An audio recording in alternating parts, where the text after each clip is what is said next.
Hello, this is Joanne Chambers, and this is my Week 7 presentation, Dispute Resolution Design. This is my overview. My first resource, the author uses the field of organizational development to help frame DSD research and practice. It examines the purpose. Do people support the organization's purpose? It also examines the structure. Does the structure support the purpose? In relationships, how do people fit in with their work and organization purpose? In the reward system, how do people's behaviors are rewarded or punished? And the alignment, does the leader monitor and ensure alignment of the people, structure, and the purpose? This is my second article. It defines workplace bullying as repeated actions and practices that are directed against one or more workers that are unwanted by the victim and that are interfering with job performance and or causing an unpleasant working environment, among other things. The anti-bullying training includes arbitration and mediation and should include awareness and recognition of the problem as well as psychological and economical consequences of the workplace bullying.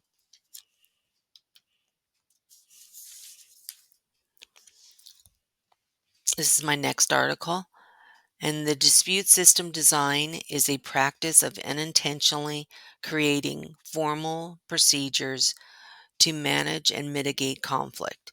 The design process includes a design initiative, the basic planning steps, the key planning issues, and implementary and institutionalizing the system or process. This is my last article. There are 5 steps in resolving dispute in the workplace. 1, the parties need to recognize the existence of the problem and the conflict. The parties consider direct negotiation with one another as the first method of dispute resolution. If the settlement is not reached, the parties should consider an assisted dispute resolution such as mediation, arbitration, or a mini trial. After the procedure has been selected and utilized, the follow-up meeting is held to confirm the process has been used or another process should be chosen. If all else fails, the parties should choose to live with the problem or consider other arbitration. In my journal article I saw, it was about mindfulness in the dispute resolution. The education and training programs that deal with mindfulness and negotiation or mediation include mindfulness, mediation instruction, and practices as well as exercise and discussions on how to bring mindful awareness into professional practice.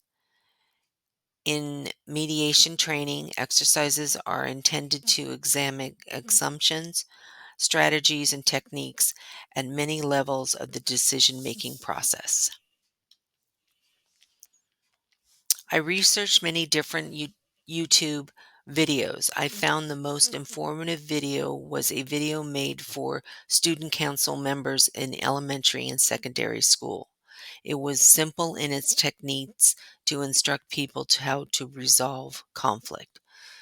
It states that conflict can reduce productivity and affect the morale, as we all know.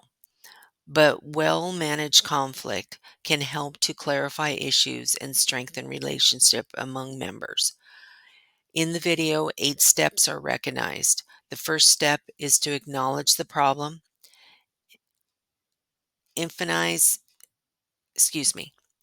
set the ground rules, look for areas of agreement, affirm the value of the different opinions, listen to everyone's point of view, Define the conflict early, create a solution, and choose a solution.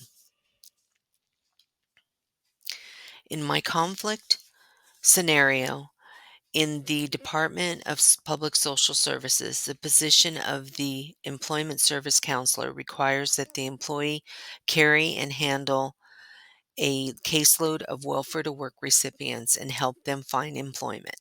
The cases are monitored for their employment hours and/or school attendance for future employment.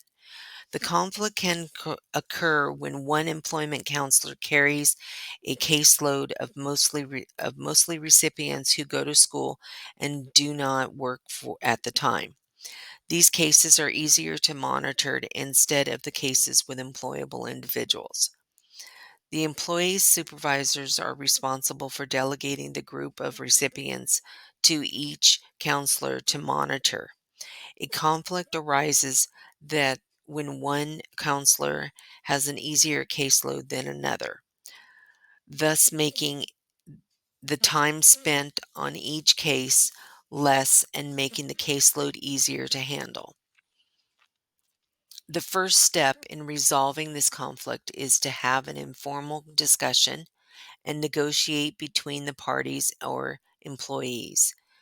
The supervisors ultimately need to diffuse this conflict and reorganize the caseloads to have a better balance that is equal to all the caseworkers. Once this is done, there should not be any conflict when it comes to recognizing the caseload shifts that are more equal and fair. I believe the best training for this situation of conflict is open communication among the coworkers and supervisors. There is no need for formal intervention if the conflict can be resolved at the supervisory level. An occasional shift of the caseloads can solve the problem and make the caseloads more even and fair. These are my resources, and I thank you for listening to my presentation. Have a good week.